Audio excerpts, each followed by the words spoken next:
Good afternoon. So this time our topic is what is the secret of the moon spirits. So and then I'm taking the Bible verse. I'm taking from Second Kings chapter 4 verse 23.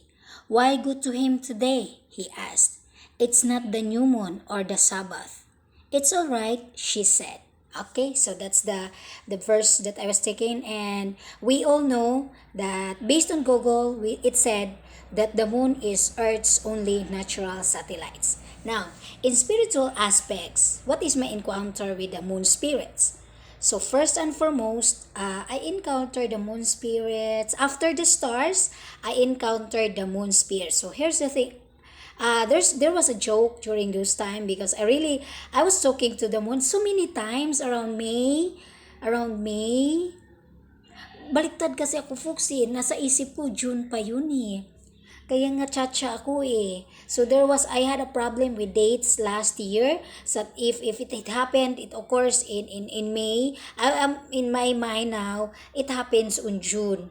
Okay, it's always June, July, something like that. So it's kind of 1 day, 1 month last year. Now I don't care about the date, but that's why I said more moons.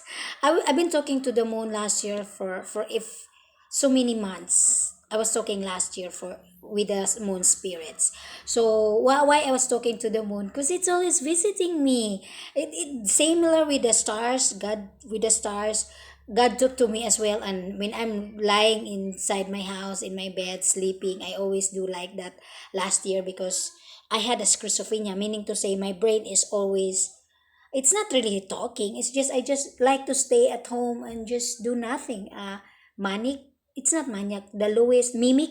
The lowest portion. Like always staying inside my bedroom, and then generally the message come out. So many times it appeared like when you imagine the moon last year when they visited me. It seems like it's just in my ceilings. The moon is the when look at the moon is above my ceiling. That's the when I stand up, probably two ceilings, something. The measurement is this row might be 11 centimeters or 11 feet. 11 feet ba yun? 11 centimeters. So 11 meters. So 11, so the regular height is 11, so maybe 22 meters long, the distance of the moon that I'm talking to. And then I was caught up one time with my sister, my niece, and I really told her because I was eating bananas and I was talking telepathic to the moon, and I told her, I called her Tyra, look at the moon, stay with me because we gonna talk to the moon, something like that. But during this time I already after the stars, I think I yeah. So after placement with all the dead humans in my life, I placed my old American man to the moon. Why I him to the moon? Because if I will, there was an option stars and moon. So I said I will put his spirits, his soul. All the souls are in the moon. Okay, so all the dead humans soul are all in the moon. So diyan nagtatago ang mga patay na soul. Okay, so now why I hide him in there? Because based on the teachings of all the spirits of all the dead humans, that's where they hide, in the moon. That's why during those time I'm a proponent that I don't believe that there is already that Neil Armstrong landed on the moon. Okay? Okay? Now, I was hiding Michael instead of the sun because supposedly if you're giving choices, sun is more stronger than the moon. I said, it's seasonal. And then it's posted in the calendar where when is the new moon, when is the follow for first quarter, last quarter, something like that. So that's all in my head during this time na if the sun, it's always working. So I don't like my old American man spirits always working. So maganda pag new moon kasi may boyfriend ako. So parang, new moon ngayon, nandyan si Tanda. O ganyan. O ngayon, lumalabas especially now, the other night, I remember there is new moon. So So, si tanda nandyan. Ganyan ako. So, it's really nice, especially if you're giving the chances. Kasi hindi rin pwede na mag-hallucinates ka lang. That you will be hallucinating na, oh, I'm going to hide him on the moon. Hintayin nyo, folks. I think it's one also of the evidences that there is a salvations going on with me because or my old man is saved because I am giving the chance and question and answer portions where I'm gonna hide him. I given a choices where I'm gonna place his spirits. Tapos maganda kasi malay mo, ako kasi last year folks is when you say spirits, they're not stay I'm believing that they aren't staying in my body. So yun din na wala man akong mga spirits na natira sa akin. Okay? So, to my boyfriend, huwag kayong matakot sa akin kasi when they come and go. Yung parang nag-stop by, then go. Tapos telepathic usually. Resurrections lang yung invaded na talagang dumaan sa katawan mo, na pass through with your body.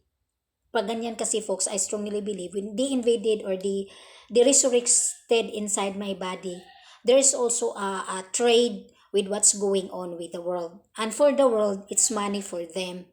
For me, I'm just talking with the spirits and invaded, but with the world as it is, money for them. That's why meaning I realize also because the month there is when I accepting or admitting that I'm COVID-19 in person around July na. Around July and August. After 11, I think July 15, 15 August, no, dyan na ako. That's the time that I admitted I am COVID-19 in person. But during those time, yung June, yung nasa isip ko mga May pa yata, I don't know, 1 day, 1 month, chat siya, 1 day is equivalent to 1 month or 2 months with me last year. Ganyan kabilis ang utak ng espiritu. Okay? And my spirits that were talking to me weren't just guni-guni or hallucinations. They are the one that is trying to connect to me and talk to me and say things. Then the second one is that yung second encounter ko sa kanya sa moon is July. Maganda yung mga conversations namin.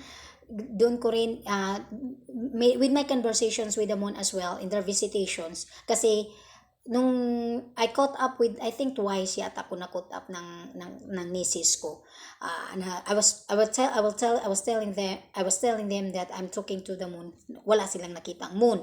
Sa calendar din, wala rin. So, parang, ganyan si ma'am. Tapos, makikita rin ako ng moon sa TV. O, ganyan, nandin folks. So, why I can see moon on and then moon sa cellphone ko. Oh, I can see moon on my cell phone, moon on the television of my pastors. Ganyan ka-amazing yung spirits, folks of God. If they try to connect to you, na-appreciate nila yung love ko. Sa akin, I think, folks, it's more on love with my old man and concern for his trouble. Na para bang, if I'm thinking now na normal, ba't kayo mag-isip ng ganyan? Patay na yan eh. Pero may goal kasi ako na in order for him to be with God. So, nandun siya, kasama siya sa Diyos. So, dito sa moon siya na tinatago ko. Nagtampo ngayon si San kasi Yes! Yes, ma'am. Pakuyuga ko. Larga na ka? Okay. So, that's basically, folks. Then last encounters ko on the 10th is that, he cannot come down. Yung gustong-gusto ng mga tao na ang Diyos ay bumaba, hindi siya pwedeng bumaba, folks. Kasi masisira ang mundo. Sabi niya yung they are the causes of earthquake, I think. Yeah, they have the energy. And then the tide, low tides, and high tides, they are the controllers. The moon spirits is the controller, hiding of all the dead human souls, and what you call that? So what else? Because I'm leaving na. Please subscribe on my channel. Please subscribe. More videos coming soon, coming later. And kasi hindi siya pwedeng bumaba ang Diyos. Kaya naghihintay lang sila ng tao na bababa sa kanila at ma-appreciate yung buhay natin. Okay, that's basically, and good afternoon.